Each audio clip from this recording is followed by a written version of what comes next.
you don't get the show. In this clickbait segment, we're talking about sex games that show up on Steam. Now, Japanese sex games have been around for a long time, and people love it. Like, I remember when I first saw Monster Girl Quest, and I was like, I can't believe that they have a game like this. And I ended up playing it, and I couldn't. What really was amazing about Monster Girl Quest is how much writing went into it, because it's basically a game where a guy is fighting against like female monsters that either want to eat him or have sex with him. And basically, if you give in and have sex with them, then that's how you lose. And basically, they take advantage of you.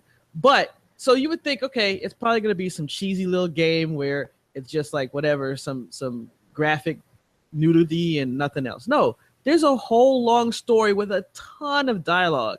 Like, they took time to make this. They took time to put the animation together that looked really good. And it's like, holy cow. So you can get these games usually on PC, and you can see everything. It's fine. Now, obviously, you want to be able to expand, diversify, get more fans in. So some of these developers have taken their games and sent them to Steam. So the problem here is that Steam, I guess, has this policy about adult content. But it's really weird how they did this, because, okay, I get it. Some of these games is just, they're a little bit over the edge. So I can see if they want to keep it kind of clean. But what they started doing is they'd censor these games. And if you look, what they do is, like, let's say in one of the scenes, it's a bunch of ladies in the shower and they're showing everything. What they'll do is they'll just like take away the nipples, take away the naughty bits, like basically not blur them out, like remove them. It's like they castrated these people. And in other instances, they put clothes on them where there wasn't any clothes. Like, there's one where ladies like bending over, and it's like in the PC version, you get to see everything. In the Steam version, they put on panties on this person. And it's like, okay, that's weird enough. But as was pointed out in several articles, there's other games like Witcher that show things. Mm-hmm. So it's kind of weird that you have these Japanese games, not all of them are super graphic where you're doing graphic acts of sex. Sometimes it's just a picture and they'll blur that.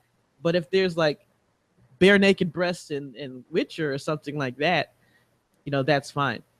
And another thing that I found that was funny is the developers basically market this as a all ages version of their game. And I'm like, yeah, I don't think Japanese sex games are made for all ages, but yeah, I guess I get the spirit of what they're talking about. That's funny. Have you ever played a Japanese sex game? I have not. No. I don't believe you. Oh no, I haven't. I have. I mean, I've heard about it. Like, I know the one that they mentioned the most in the thing I had heard about, that Honey Pop one. Was one of the ones that I remember when, like, I think it was Psychophone when they went to Kickstarter with it. Like, I remember the whole big like argument over it, that they were like, oh yeah, they found out that Steam said that nope, you can't do this and blah blah blah blah blah. And like, the funny thing is like some of the examples that they put in there, I think the whole, because I remember this one for a good long while, and it eventually turned into the whole, it's not because there's nudity and all that in it. It was more so, especially the one that they showed the pictures of there with the girls that look like they're like half cat, half girl, is that they were like, when you look at the girls, they look like they're underage girls. So that was like the big kind of like taboo thing of why they started doing that. And like, people were saying like, oh, but they shouldn't be like that, or they should offer two versions of the game, blah, blah, blah, blah, blah, blah, blah, blah. And Valve, of course, was like, if it's going to be on Steam, this is the version you're going to get. So it's crazy, because I think I had heard also like you could get the Steam version, and then the actual developer made it where you could like get things to patch over the one that was on Steam so that it would actually put the original pictures back in. That I think is something I read about that. So yeah, it's like they have one like a hentai patch or something. Yeah. So it's like, it's this really weird thing. Like, I can see Valve's point of view of that. Like, okay, I can understand why they censored it and all that. But at the same time, it's like, well, shit, if they're going to bring these games over and all that, like, they might as well just bring it over how originally it was. And da-da-da. I'm trying to remember what game. That was another game that was the same shit. It was coming out, and it was some weird like Japanese type of things, like those dating simulator type of things. So they did the same thing on Steam.